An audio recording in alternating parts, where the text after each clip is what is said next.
Hello everyone and welcome to part 2 of What If the Autobot prisoners were executed. So without further ado, let's get right to it. So we start this part off with Stratosphere as he lands down. Ultra Magnus and Smokescreen then exit the ship. Ultra Magnus then orders Stratosphere to remain up here and keep a guard while they enter. Working together, Ultra Magnus and Smokescreen do manage to take out that guard, because Smokescreen isn't a loose cannon like Wheeljack. He listens. And they also manage, working together, to take out the group of Vehicons that walk out of the mine.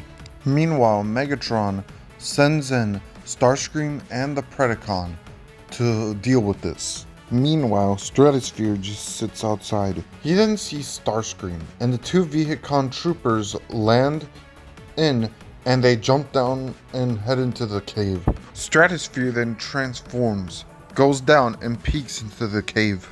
The Predacon then arrives, tackling him down kind of. Stratosphere's then like, get off me, you beast. The Predacon growls at him and begins scratching at him and trying to tear him apart. But that is when Stratosphere uses his shoulder cannons and starts shooting at the Predacon. And it does start doing some damage to a degree, since Stratosphere is a ship, and we saw in canon he did some damage to the Predacon. Meanwhile, in the mines, Starscream and the Vehicons come across Ultra Magnus and Smokescreen. Smokescreen immediately opens fire, killing the both Vehicons. Starscream then says, "Ha! 4 of your fellow Autobots have died. This will be child's play from here on, Autobots." Ultra Magnus then gets enraged to the point where he pulls out a sword like Optimus in his OG form and literally stabs Starscream in the chest, killing him.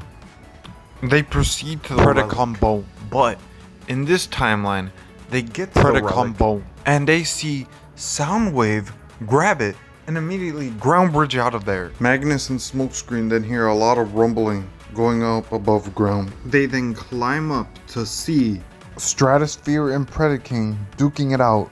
While Predacon has a lot of speed and agility on his side, Stratosphere has a lot of strength and durability on his side.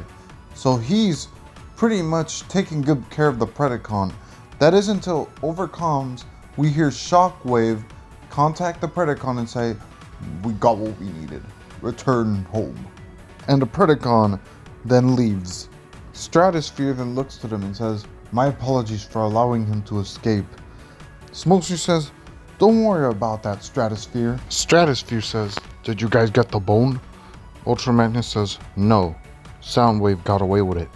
But Starscream has been terminated." Stratosphere then transforms and they leave. Meanwhile, on the Nemesis, Megatron is congratulating his beast on a job well done, and then Knockout walks up, informing Megatron of Starscream's death. With Megatron not really caring because, it's Starscream, but yeah, he is pretty upset that out of all bots, he lost his second in command. And soon enough, another energy signal is picked up, and Megatron sends Knockout, "Do not return empty-handed." Soon, Knockout arrives and attempts to take June and Agent Valor hostage. But Optimus arrives. Knockout transforms, letting the humans go. "Please, don't hurt me." "Just like how you hurt my fellow Autobots." "But that wasn't me. It was Shockwave. You should be going after him." "Oh, we will be going after him. But you're merely going to be a message for the Decepticons. Just like how Starscream was today to Magnus." Knockout then looks in fear as Optimus literally beats him to death. June and Agent Fowler return to see Knockout beaten to death on the floor. Optimus then thinks to himself and looks at the humans. "My deepest apologies for what you have to see." But the humans said, "It's fine. We understand, Optimus." Meanwhile, Shockwave returns to the warship with that Predacon fossil from the mine that Wheeljack and RC went to in canon.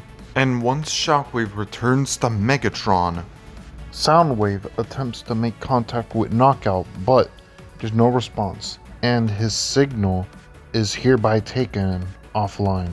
Megatron then begins to get enraged. Grr, the Autobots are becoming more vengeful. This should be fun. Shockwave, I suggest that you make progress and complete Project Predacon. He then takes Soundwave walking through the Nemesis with him. Since the Autobots are using their resources to combat us, why won't we use our resources to combat back at them? They then walk into a room where we see Arachnid in her pod. Soundwave then takes her out of the stasis pod, and Megatron injects a bomb into her brain that if she so much tries to betray him, he will detonate the bomb and kill her. Arachnid then bows in fear. Megatron and Soundwave then walk into the laboratory where we see Silas on the medical lab table. And let's just say right now, Silas is in that state where he's just insane. He's not a zombie, but he's just really insane. Megatron then releases him, immediately pinning him to the ground, with Soundwave immediately putting him onto a chain, with Megatron saying, "You will be my new attack dog, and we are keeping you restrained until you're needed." Meanwhile, back with the Autobots gather even more parts, especially parts from Wheeljack's ship. Working together, they bring the parts together, and soon enough, Ratchet officially brings to life a brand new Autobot from Wheeljack's ship, Autobot Cosmos. And to be honest, he doesn't really need to be green because a lot of characters look different throughout different shows. Also, to keep the aesthetic and look of Wheeljack's ship. Introducing the new Team Prime. Autobots, we stand together. Soon enough, the Decepticons will fall for what they have done to our kind.